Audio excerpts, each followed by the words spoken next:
All right, so what's up, everybody? Welcome back to another episode of Let's Talk Bulls podcast. My name is Corey. I'm definitely rocking with the home team, Chicago Bulls, but in today's episode, we're going to talk about how stacked the NBA Western Conference is, and I haven't seen it like this in years. I don't know if it's ever been like this. So when you look at the Western Conference of the NBA, you've got the Thunder, the Rockets, Lakers, Nuggets, Clippers, Timberwolves, Warriors, Grizzlies, Mavs, Spurs. That's 10 teams right there. I believe that in a reasonable fashion, they can all be looked at as contenders. I know you might be saying, hey man, you taking this overboard. You got too many teams listed as possible contenders. But seriously, I mean, I've been watching basketball for a long time. I'm not saying that I know everything because I don't. But when you look at these 10 teams in the NBA Western Conference, I believe personally that all 10 of those teams can possibly contend for the championship. It's a lot more parity in the NBA than it used to be some years ago. Some years ago, you used to always say, okay, there's 3, maybe 4 teams that could realistically contend for the NBA championship. But in my personal opinion now, I believe it's a lot more than that. I believe it's at least 10 teams that are realistic NBA title contenders. And this is just in the Western Conference. I'll cover the Eastern Conference another day on another episode of this podcast. So, number one, you look at the Thunder. Of course, they're the defending champions. I think more than likely that they'll repeat again in 2026 as NBA champions. You look at the Rockets. They added KD. They got rid of Jalen Green, but they added in KD. Great coach and Ime Udoka, I believe that's how you pronounce his name. Great supporting cast of players, and that's another contender. You look at the Lakers. Now, for some reason, I feel like a lot of people are kind of counting out the Lakers, in my personal opinion. You got LeBron. I know he's older. He's 40, 41 years old right now. He's still one of the top NBA players in the whole entire NBA. He don't seem like he really slowing down. Still one of the strongest players. Still one of the most athletic. I'm not counting him out, I'm not counting LeBron out. LeBron, and you got Skinny Luka, as they calling him now. You got Skinny Luka too. I'm not counting them out. That's just me. I feel like any team with Luka on it and LeBron and a supporting cast of players, I'm not counting them out as contenders. I know a lot of people are going to disagree with me on that one, and that's okay. But chime in and let me know what you think. You also have the Nuggets. You got Jokic. You still got Murray over there as well. They have a great supporting cast of players as well. They were champions a couple of years ago. I'm not counting them out. Jokic, I feel like he should have been MVP last year, but that's a whole nother discussion. It is what it is. You got the Clippers. That's kind of a sleeper team. You got Kawhi. You got James Harden. Who they just add? Bradley Beal. They got a good supporting cast of players as well. I'm not counting them out. I know the joke is on them, that they're an old team. Everybody on the team is like 33 or older, 35 or older or whatever.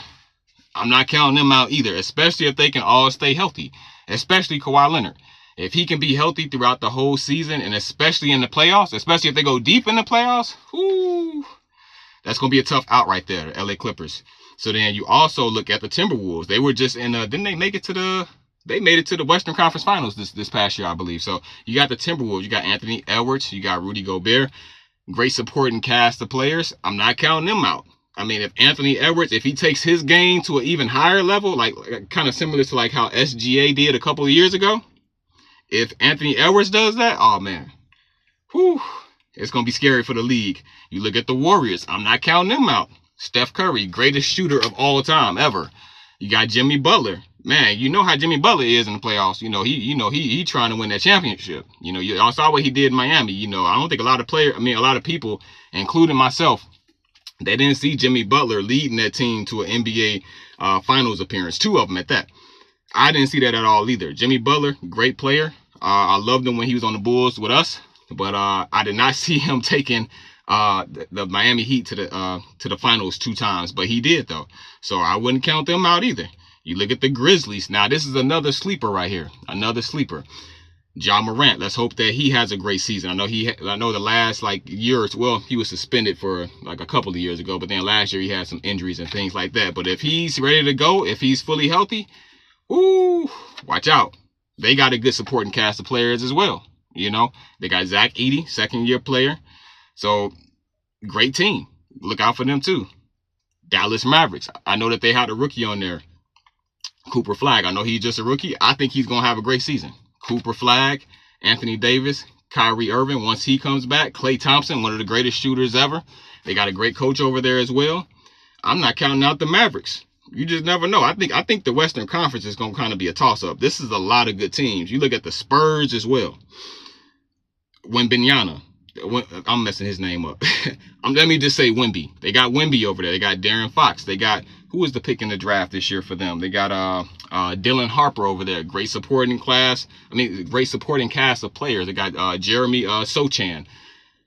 Great team. You know, if Wemby takes his game to the next level, which I believe that he is this upcoming season, he seems pretty locked in for the NBA offseason, you know, working out and talking to Kevin Garnett and stuff like that.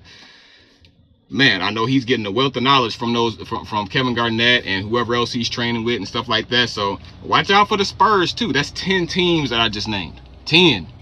And that's just the Western Conference. I didn't even talk about the Eastern Conference yet, which the Eastern Conference doesn't have this many good teams like the Western Conference does. But in today's case, talking about the Western Conference, this is a lot of teams here. That's 10 teams I just named that I believe can realistically contend for NBA championship. That's just me, you know. So then you got the other teams in the Western Conference on the outside looking in. You got the Sacramento Kings, and I hate to say it because I really rock with DeMar DeRozan and Zach LaVine. They used to be on the Bulls.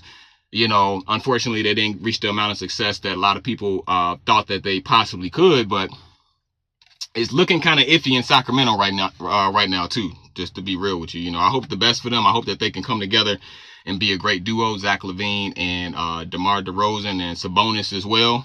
They definitely had a talent there. We gonna see though. I'm not sure about Sacramento, so that's why I got them on the outside looking in. I definitely didn't include them in this top 10. Then you had the Phoenix Suns. They just traded Kevin Garnett. They just traded Kevin Durant. They got Jalen Green, great player. They still have Devin Booker, great player. You know, they have a decent amount of supporting cast players as well, but they're kind of, you know, I don't know about them either, you know. Then you had the Blazers. They're up and coming. I know they did pretty good like the second half of the season last year. So you got the Blazers. I like Chauncey Billups as the coach. Young team. Let's just hope that Scoot Henderson, let's hope that he has a great season. They got Damian Lillard back. He won't be playing this year because of his Achilles, unfortunately. But let's just hope that when he does come back, that Damian Lillard can return to his regular form. But I got the Blazers on the outside looking in too because I'm just not all the way sure about them. The Pelicans, I'm not too sure about them either. What are they doing with Zion Williamson? Are they going to rebuild their team? Are they going to build around Zion Williamson? Are they going to build around Derek Queen? I don't know. The Pelicans are kind of a question mark as far as Zion's health and just things like that. So I don't know about the Pelicans. I've got them on the outside looking in too of the Western Conference. And then last but not least, I have the Utah Jazz. I know that they have Ace Bailey over there, one of the higher draft picks this year. So I hope that he does well. It'll be plenty of opportunity for him to score as many points as he wants, I guess. You know, I know they've got Lauri Markkanen over there. I'm not too sure about them either. I think that they may be one of the worst teams in the Western Conference. So that's my take on the Western Conference. And then also just consider, like, keep in mind, this is those 10 teams that I just named where I feel like they can contend for an NBA championship possibly. Now, remember, a few years back ago, when the NBA was still doing the top 8 go to the playoffs and not all the, this top 10 play-in stuff and all of that, But just imagine if we were still in that old format, okay, top 8 teams from each conference make it to the NBA playoffs. I mean, the West would just, you would have a lot of teams that would just be disappointed. You have those top 8 teams, and then that 9 and 10 that make it to the play-in nowadays, they'll just be out. Their season will be over with. So, again, I'll read this list off.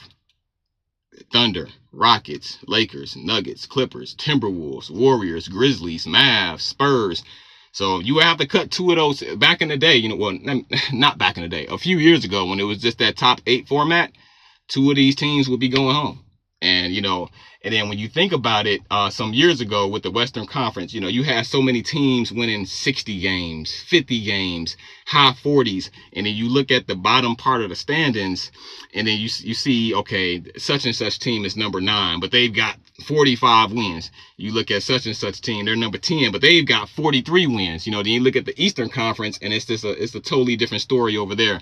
Teams with much less wins are in the top 8. You know, but that's a different story for a different day. Eventually, I'll cover the Eastern Conference as well. So, thank you guys again for checking out this episode of Let's Talk Bulls. I know I really didn't discuss the Bulls in this episode, but hey, I'm just a fan of the game in general. I wanted to discuss the NBA Western Conference, so I will be making most episodes about the Chicago Bulls, so make sure you stay locked in, stay tuned in. Thank you guys for checking this out.